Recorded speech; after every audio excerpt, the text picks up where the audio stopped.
Because let's face it, sometimes we have a plan and life throws us curveballs or things happen a little bit differently than our plan A. And so we have to pivot and come up with other solutions. People, I think, just have an adverse reaction sometimes to debt. We always tell clients that we are financial planners and we put a plan in place for you. But one of the most important things about planning is to also make sure that your plan is a bit flexible.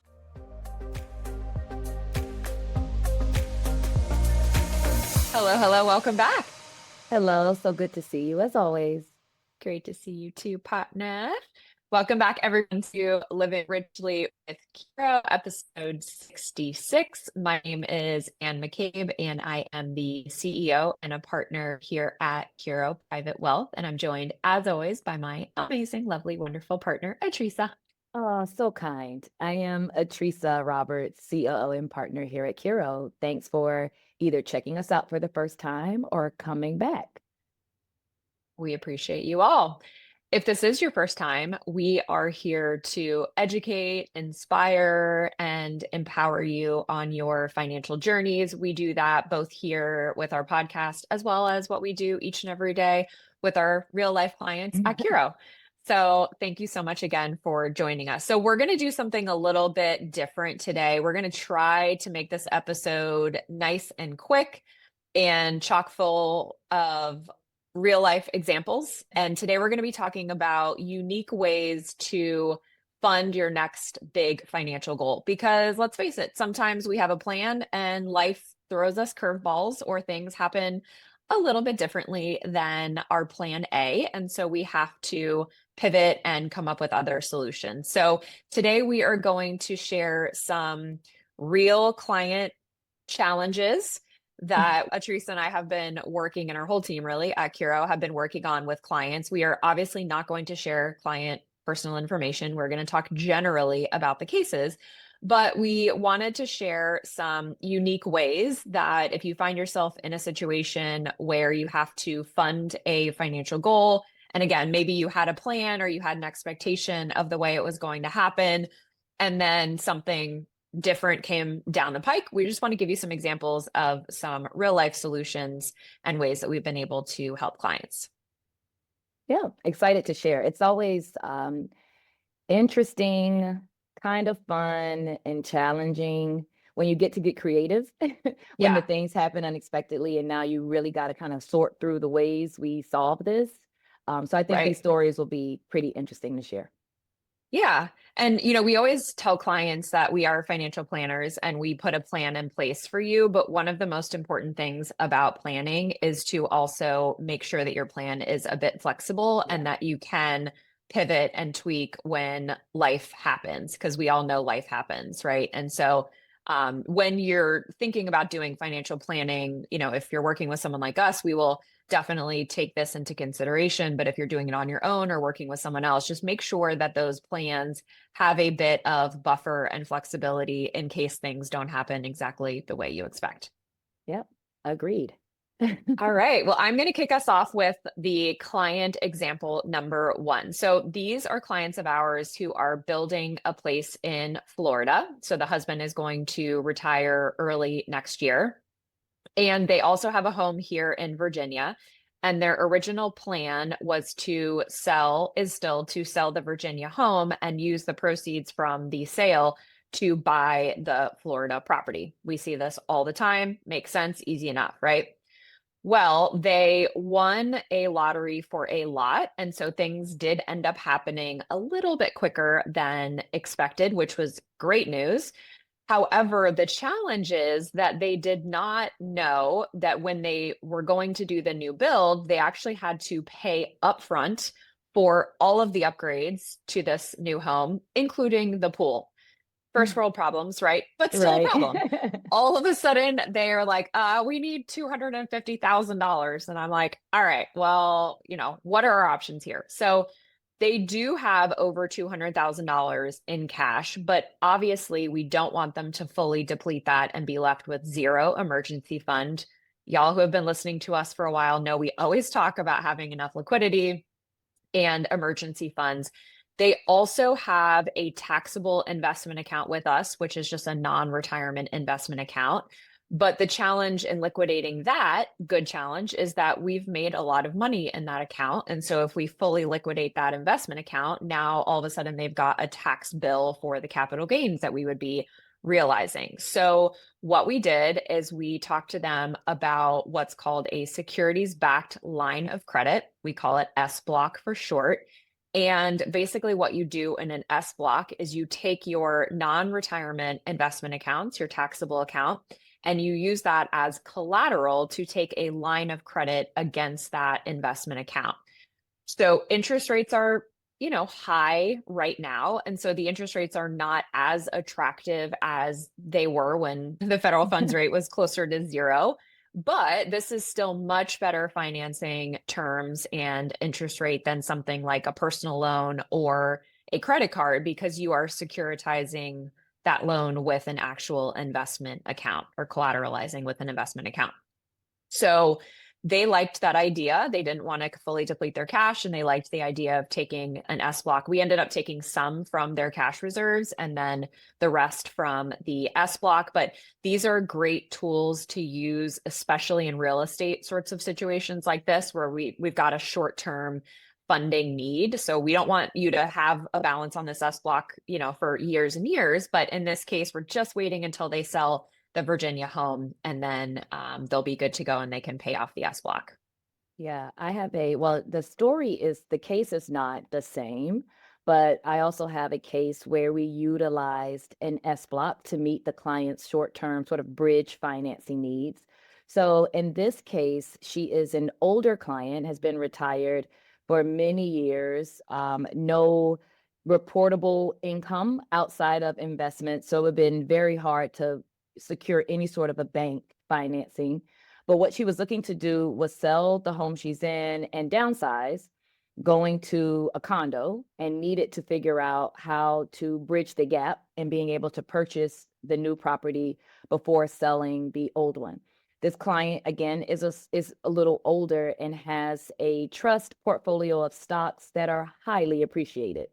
So while we could have liquidated some positions in order to give her this money she needed, we would have been locking in a lot of capital gains, which would have created an even bigger tax issue on top of the one she would recognize in selling her home in the same tax year. So I presented the idea of the S block to her. We were able to secure it very quickly, which is one of the benefits with our partners that we use here.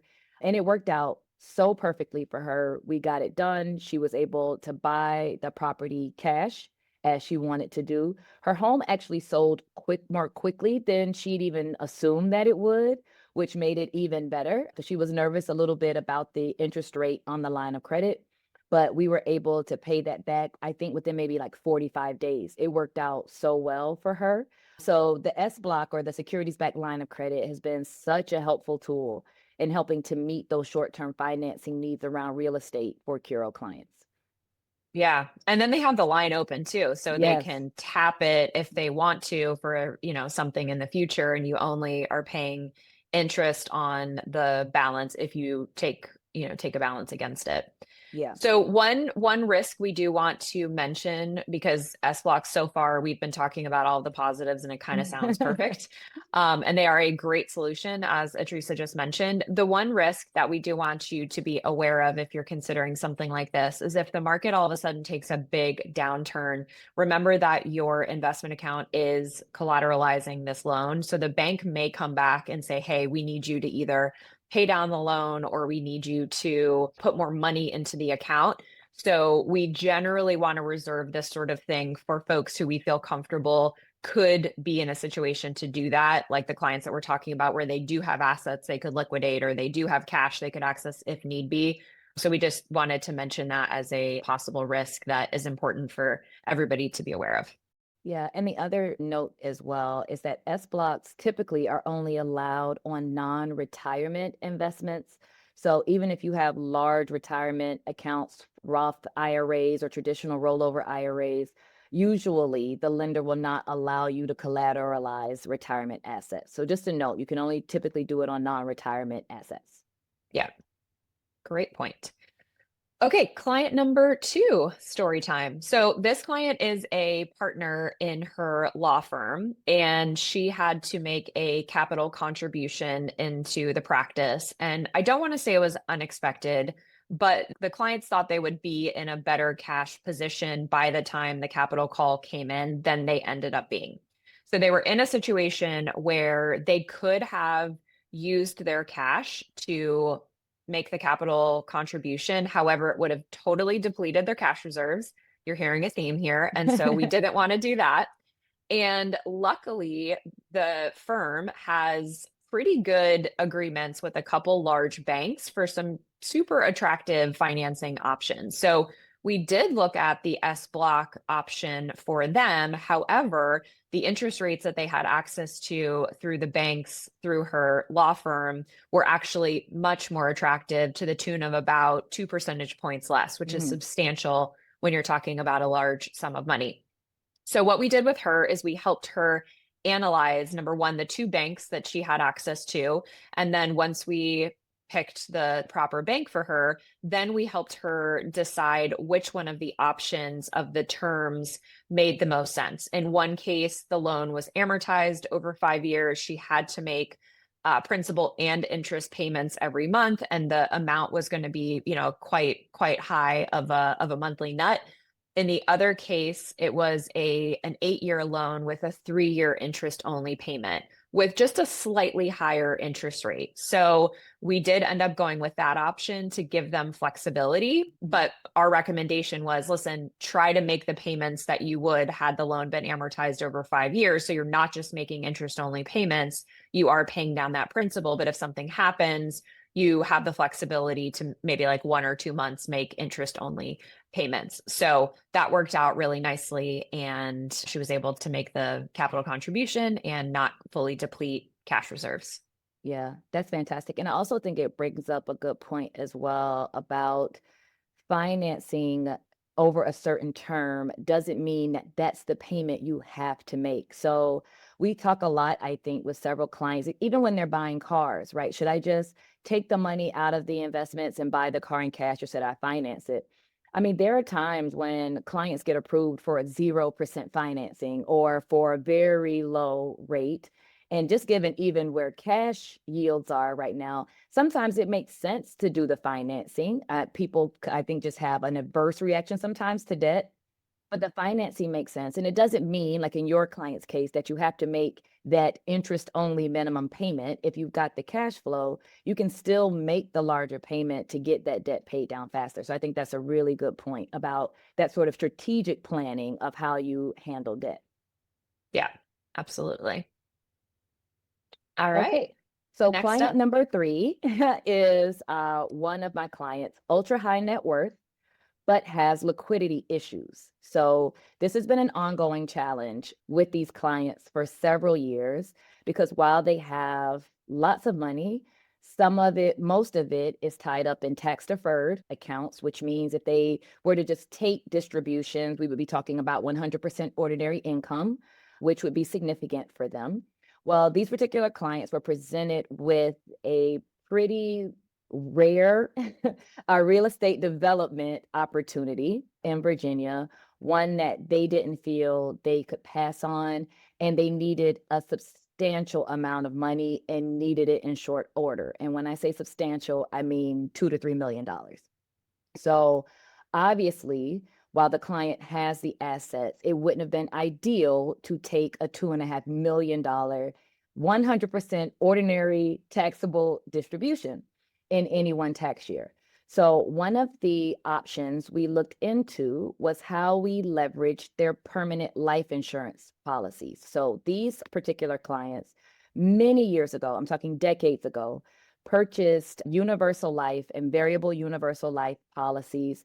Back then, they were for estate planning purposes, because as you may remember, the estate exemption amount was much lower many years ago than it is now, which I think the OBA, as we call it on this podcast, just raised it to what, about 15 million. So at the time, back then, I think it was around 4 or 5. So they purchased these policies as an estate planning tool, but over the years have accumulated significant cash value in those policies. And I mean, probably over the last 20 or 30 years. So we looked at options on how we could leverage those policies. Now, one we considered was possibly just taking a withdrawal from the cash value of their original premium. So we won't get too into the weeds with these, but life insurance is taxed a little bit differently than like variable annuities are. And you can technically take out the premiums you put into policies tax free in most situations. Consult your CPA before you make those decisions. But it was one of the options we looked into, but the premiums that would have been tax free weren't enough to get them to the number that they wanted. So the other option we looked into was actually taking a loan against the cash value in those insurance policies, which actually worked. Now, the thing I do want to note when you start to borrow against cash values in your like universal life or variable universal life policies is that one, it will assume that if you don't pay the loan off, it will reduce the death benefit. So you have to be mindful of that. And two is that it's also going to credit interest against and debit it essentially from your cash value. So you want to be mindful, especially if you're in a place where you're no longer making premium payments on those policies, that you're not borrowing so much that the cash value gets depleted and basically forces the policy into a lapse status. But in this case, we were able to borrow enough to leave cash value, to leave the policies in place or in force, but to also get the clients the money they need. And of course, that loan amount to them, they were able to take tax-free, but they do have, of course, interest that is being credited against the cash value, but at a much friendlier rate at about 4% than they would on any sort of an unsecured lending option for certain. But even if they were trying to do some sort of a securities-backed, either like a home equity line or securities-backed line.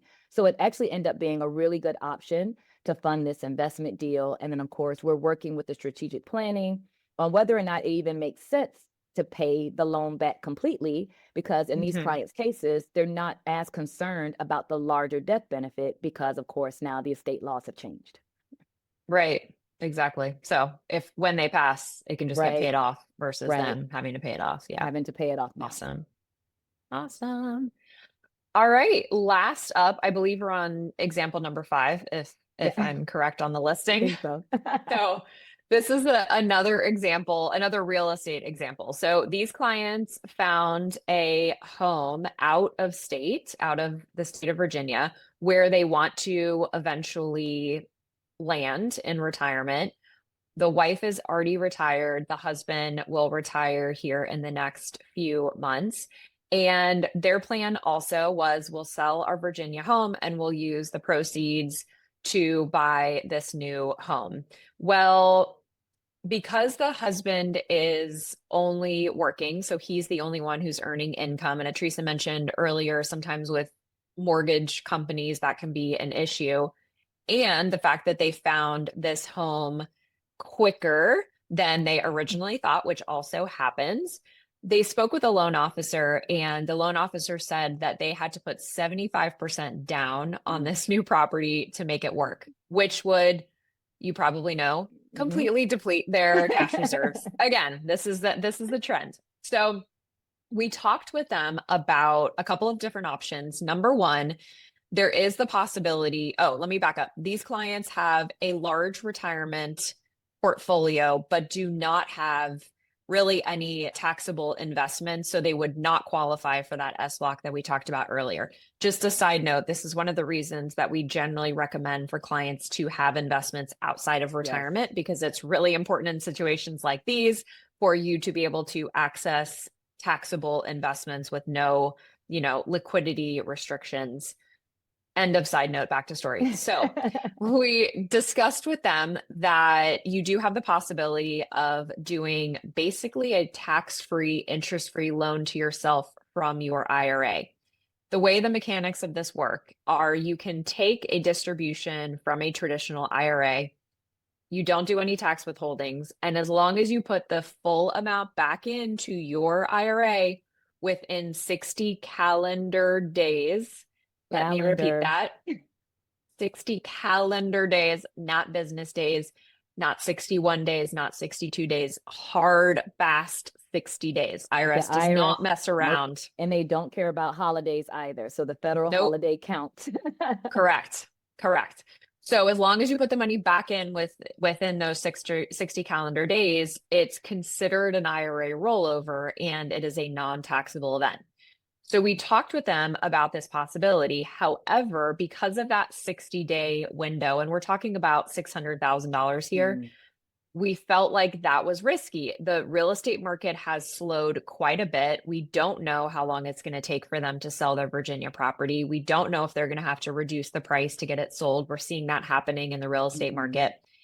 So we reached out to one of our loan officer contacts to discuss the situation.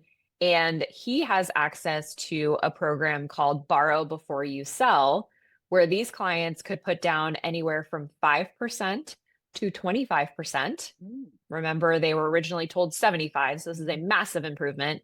And they can secure this mortgage with the husband's income, get the new home, and once they sell Virginia, they can put that money onto the new mortgage, recast it, or pay it off depending upon the situation. So this is a great solution for these clients because they get to buy their retirement home. They're not going to have to fully deplete their cash reserves. They will take some, which is fine. That was earmarked for this purpose. And we don't have to do the more risky option, which is that 60-day IRA distribution slash rollover, because again, if we miss that deadline by one day, fully taxable event, and that would be $600,000 of earned income for them this year, which is, not an insubstantial amount of money. For sure. The other thing I want to note, because we've used the 60-day rollover option in other situations as well, is that you can only do it once every 12 months. So some people say, oh, I can do it every year.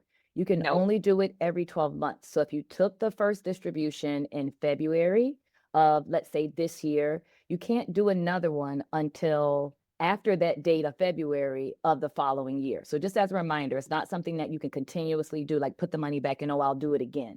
You can only do it every 12 months, but it is a really good option for that. And then I also want to say shout out to Leo, our mortgage partner. He's been a Yay! guest here on the Curo Yeah, he podcast. has. He's awesome. We I love know. I Leo. mean, yeah, I emailed him about this client, and within probably 30 minutes, he had a proposal, recorded a video to walk me Wow. through all the numbers, all the, the scenarios and the ideas that he had. I mean, just incredible. So yes, thank you. Great shout out to Leo. Yeah. Hi, He's a Leo. great partner. Yay. So I think for me, and I'm curious to hear your sort of takeaways from this, Mhm. Atricia, but I think for my perspective, in terms of kind of takeaways from these client stories, a couple things come to mind. Number one, like we said at the beginning, we all hopefully have a plan that we're working, and we have to be flexible and we have to pivot sometimes, and that's just called life. Right. Number two, I think hopefully what you take from these stories is there's not one size fits all. There's not one answer, one solution that's going to work for every client situation.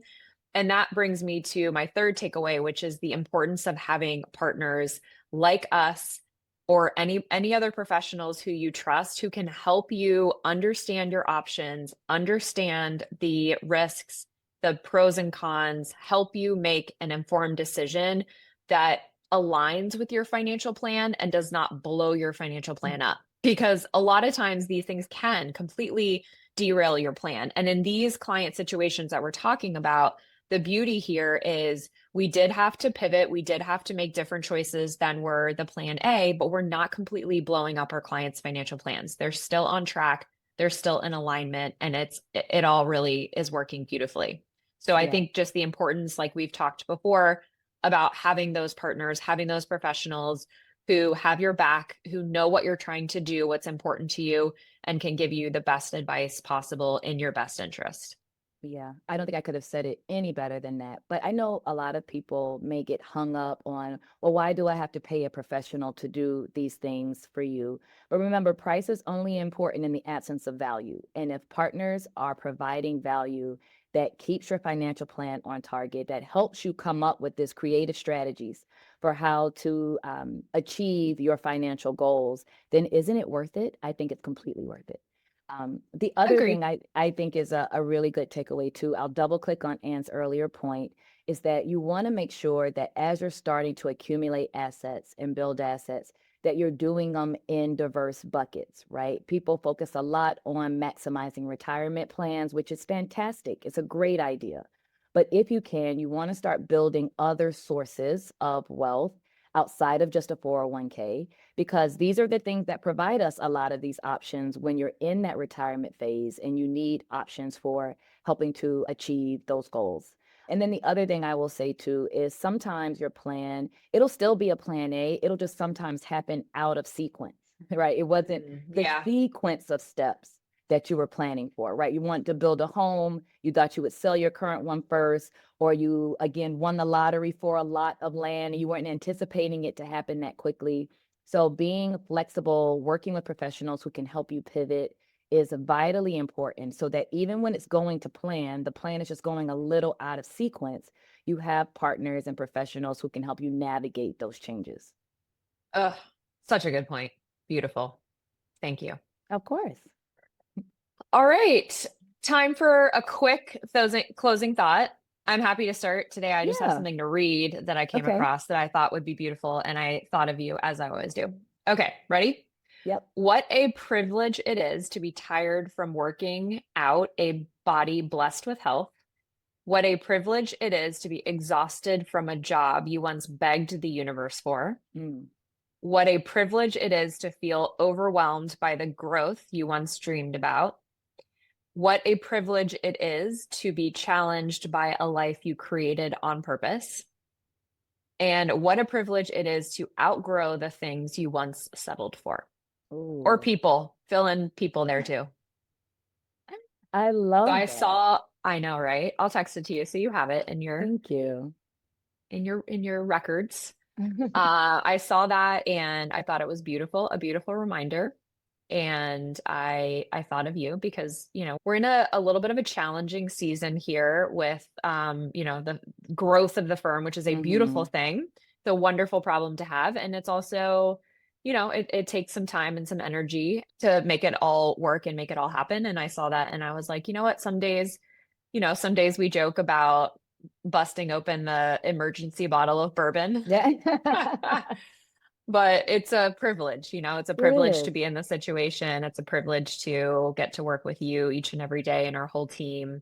And it's a privilege to have the challenges that we have. So Yeah, I feel the exact same. And sometimes it's nice to reconnect with that idea, right? The things that we complain about or we struggle with or were not too long ago the things we were praying for, right? So that's a good reminder to think about that being a privilege, right? Even when, my right hip is giving me issues, I can still get up and walk around and go for even a short run. So yeah, thank you for that reminder. I appreciate it. of course. Yeah. All My right, you're up. closing thought was actually not that profound. It was really just thinking about, and again, thinking about you and the other parents in my life who are getting children ready to go back to school. I know we're approaching that time of the year. Hallelujah. And so back in Georgia, down south where I'm from, school started this week. So my best friend, who has 5 children, is getting them ready to go back to Can't school. even It's imagine. absolutely insanity. But I just wanted to encourage the parents who are getting back into that shuffle because I know, like you, Anne, are ready to send them back to school. But then that's also, when the things crank back up, the Yeah. shuttling them back and forth to the school and the after school programs and getting home so someone's there when they get back. And I can only imagine how challenging that gets, especially as we approach our busy season and the work we do every day. So just want to send thoughts and prayers and encouragement to all of the parents who are getting back into the swing of sending their students back to school, wishing them a wonderful school year. Oh, thank you. I will receive the vibes and the blessings, and I'm grateful for them because yeah, while I'm ready Yeah. for them to go back to school, it is also, I always say, struggle with the juggle. Yeah. Yeah. And I know that's coming for you. So Yeah, thinking of you, supporting you always, and then, always. of course, sending good vibes and energy out to the parents who are experiencing the same things. Yeah, love that. All right, y'all. Well, that is a wrap for this week.